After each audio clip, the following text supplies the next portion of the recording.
Guys, వాతావరణం చల్లబడ్డది వైజాగ్లో. అంటే బాగా వర్షం పడ్డది 2 రోజులు బట్టి. ఇప్పుడు పల్చబడి నా జుత్తులా తయారైంది.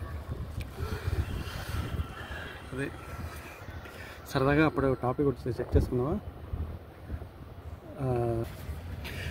ఆ రోజుల్లో అంటే 90s ప్రారంభంలోనే ఒక సినిమా రిలీజ్ అయింది. ఆ సినిమా పేరు నాగాస్త్రం. నాగాస్త్రం ఏంటంటే వైజాగ్లో నాకు తెలిసినంత వరకు, అంటే చిన్నపిల్లని కానీ పెద్ద తెలియకపోవచ్చు, కాకపోతే ఆ రోజుల్లో సిటీలో అంటే మేలూడి థియేటరు ఆ లైన్లో ఎక్కడో రిలీజ్ అయింది విన్నాను. కానీ మాకు మాత్రం శ్రీ సూర్య అంటే తొండపర్తి లైన్లో రిలీజ్ అయింది. రిలీజ్ అయిన తర్వాత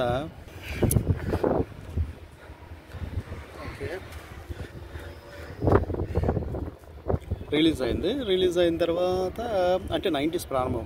విజయశాంతి గారు, కృష్ణ గారు. ఆ రోజుల్లో కృష్ణ గారి ఫ్యాన్స్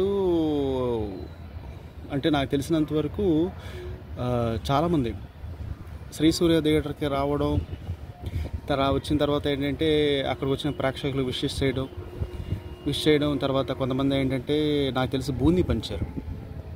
బూందీ ఇంత పెద్ద కవర్లో తీసుకుని కొద్దిగా అందరు గుప్పిలుగా ఇచ్చారు కృష్ణ గారి ఫ్యాన్స్ అప్పట్లో. ఆ సినిమా కూడా బాగానే ఆడింది. ఆ తర్వాత కృష్ణ గారు విజయశాంతి కాంబినేషన్లో 1, 2, 3 తర్వాత అంతకుముందు 90s ముందర కూడా ఇద్దరు మహేష్ బాబులు ఒక సినిమా, అంతకుముందు తర్వాత అశ్వత్థామ, ఇవేవో కొన్ని చాలా సినిమాల్లో వాళ్ళిద్దరు కలిసి చేయడం అనేది జరిగింది. కాలం 1 by 1 పాస్ అవుతూ చివరికి అన్ని సినిమాలు చేసిన ఆయన ఈరోజు లేరు, స్వర్గస్థులయ్యారు. ఒక టైంలోని కృష్ణ గారి సినిమాకి ఎన్టీ రామారావు సినిమాకి మేము చూసినప్పుడు హెవీ కాంపిటీషన్ ఉండేది. అదే టైంలో కానీ ఇంకా పెద్ద హీరో సినిమా రిలీజ్ అయిందంటే ఇంకా థియేటర్స్ దగ్గర గోల, హడావిడి. ఫ్యాన్స్ అంటూ ఇప్పుడు ఫ్యాన్స్ ఏమో పర్వాలేదు, కానీ అప్పుడు ఫ్యాన్స్ మరీ ఘోరం. ఇంకా సినిమా రిలీజ్ అయిందంటే చాలు తొక్కేసలాటే, మామూలు ఒక రేంజ్లో కాదు, హై రేంజ్లో ఉండేది. ఇవన్నీ తెలియదు కాదు. కాకపోతే ఏంటంటే ఇప్పుడు జనరేషన్ పెద్ద తెలియకపోవచ్చు, కానీ ఆ కాలం జనరేషన్ బాగా తెలిసింది. ఇంకా శ్రీ సూర్య థియేటర్కి వస్తే థియేటర్లోనండి, థియేటర్ కుర్చీలు కూడా ప్రత్యేకమైన అలంకారంతో డిజైన్ ఉండేవి. శ్రీ సూర్య థియేటర్లో పెద్ద ఖర్చు కూడా ఉండేది కాదు. మహా అయితే బాల్కనీ టికెట్ 7 రూపాయలు, మహా అయితే 6 రూపాయలు.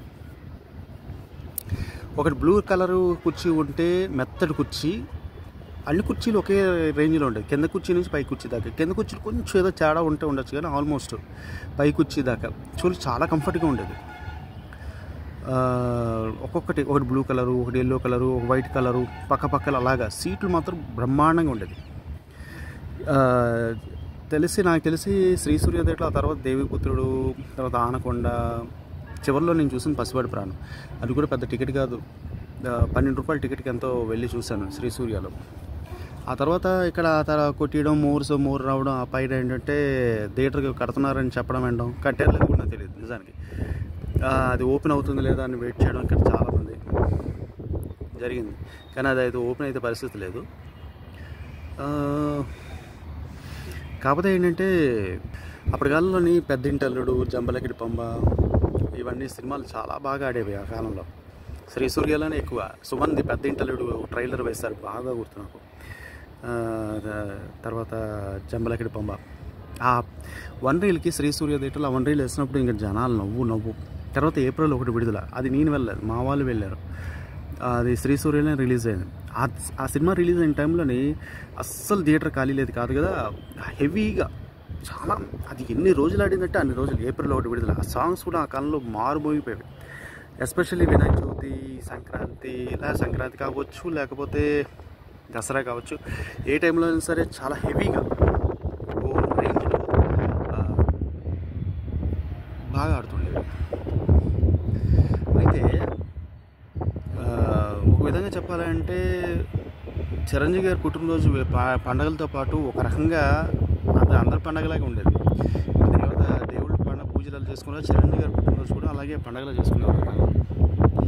కాలం మారిపోయింది, అన్నీ మారిపోయి 1 by 1 మాయమవుతున్నది. సెల్ ఫోన్ కూడా వస్తుంది. చాలా చేంజ్ అయ్యింది.